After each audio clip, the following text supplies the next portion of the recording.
Salut à tous.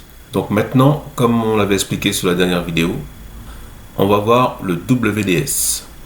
Donc le WDS, qu'est-ce que c'est? C'est simplement un service de déploiement de logiciels ou d'OS. Donc on va voir ça tout de suite. On va lancer notre serveur. On va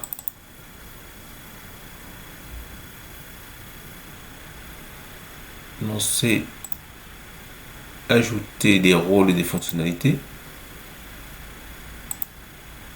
S'assurer qu'on est bien dans le serveur et on met le service de déploiement de Windows. Voilà. On fait suivant. On fait suivant. Suivant. Suivant. Et installer. Donc là, ça va installer le rôle WDS. Ça va relativement vite, hein, donc ça devrait aller. Et suite à l'installation de ce rôle, on va prendre une image, un ISO de Windows qu'on va mettre sur notre lecteur D. Donc voilà, c'est fini. Hop, donc ça nous a rajouté le rôle WDS. Donc là maintenant, on va fermer. On va préparer l'arrivée de l'OS sur le disque D. On va faire nouveau. On va faire WDS. Hop, en majuscule, ce serait mieux. WDS. Voilà. Donc, c'est ce dossier qui va réceptionner l'OS qu'on va récupérer sur ma clé.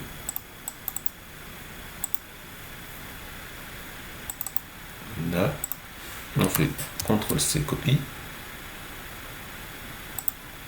Et on va, hop, dans le WDS, coller. Donc là, on va recopier notre ISO. Dans ce fichier, on peut fermer. On peut fermer tout ça pendant que ça copie. Dans notre MMC, on va, en attendant, rajouter le service de déploiement. Ajouter service de déploiement. Voilà. Tac. Qui va nous permettre de faire fonctionner le WDS. Allez, on va éjecter le Windows d'installation. Hop, comme ça. On va pouvoir monter en lecteur l'ISO qu'on a mis dans notre WDS, qui est celui-ci. Voilà. Donc c'est nickel. On va dans notre service de déploiement, serveur. On fait configurer le serveur. Non, on déploie le serveur, on va sur le serveur TI, configurer le serveur. Et ensuite, ce qu'on nous demande. Alors, intégrer l'Active Directory, ça on n'y touche pas. Là, il nous demande le chemin d'accès. Donc, en fin de compte, le chemin d'accès, c'est quoi? C'est le répertoire dans lequel il va stocker tous les systèmes d'exploitation ou logiciels que vous allez vouloir déployer. Donc, il est conseillé de ne pas le laisser sur le C, parce que là, comme vous voyez, là, il le met sur C, Remote Install. Donc, on va faire simplement D Remote Install. Donc, il va me faire un fichier qui sera Remote Install sur D, tout simplement. On fait suivant. Ça, on n'y touche pas.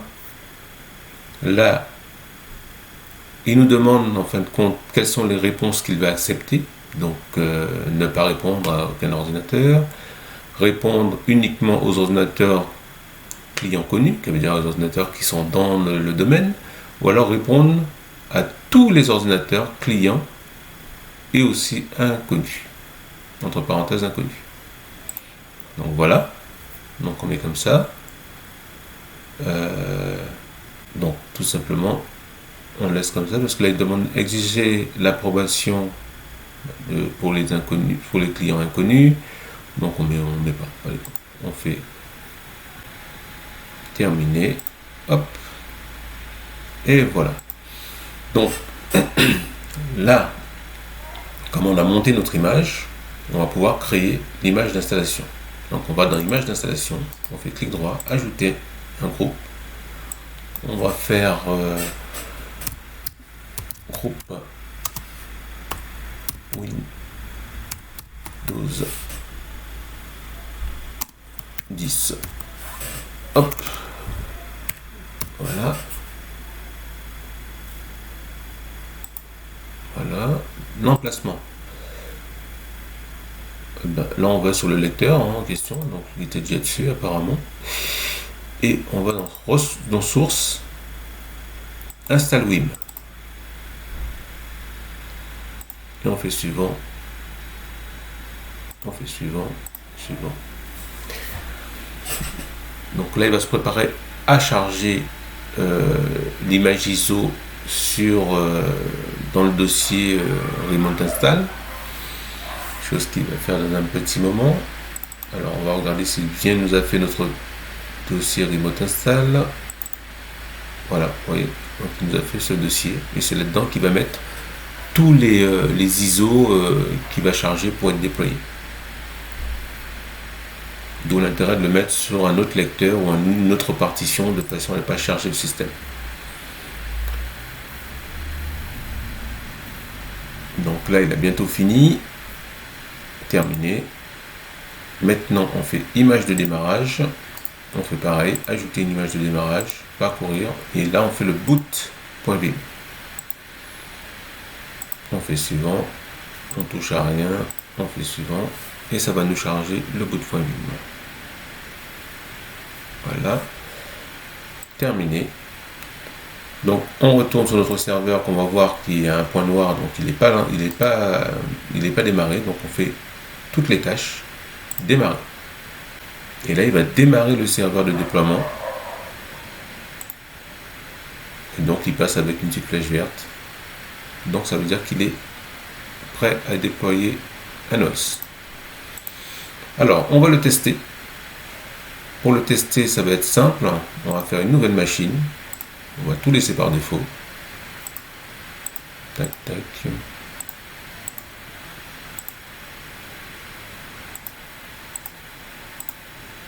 On va juste le mettre en bridge. Parce qu'il faut qu'il soit en bridge pour reconnaître le serveur. On y va. On fait tac. On laisse tout par défaut. On ne s'embête pas. C'est juste pour voir si ça fonctionne. Donc la machine est prête à être lancée. On le lance. Là il va booter. Voilà. Et normalement il va trouver le PXE. Voilà. On fait entrer. Et ça lance l'installation. Voilà pour cette vidéo. Donc le PXE fonctionne, donc le WDS, le rôle WDS fonctionne très bien.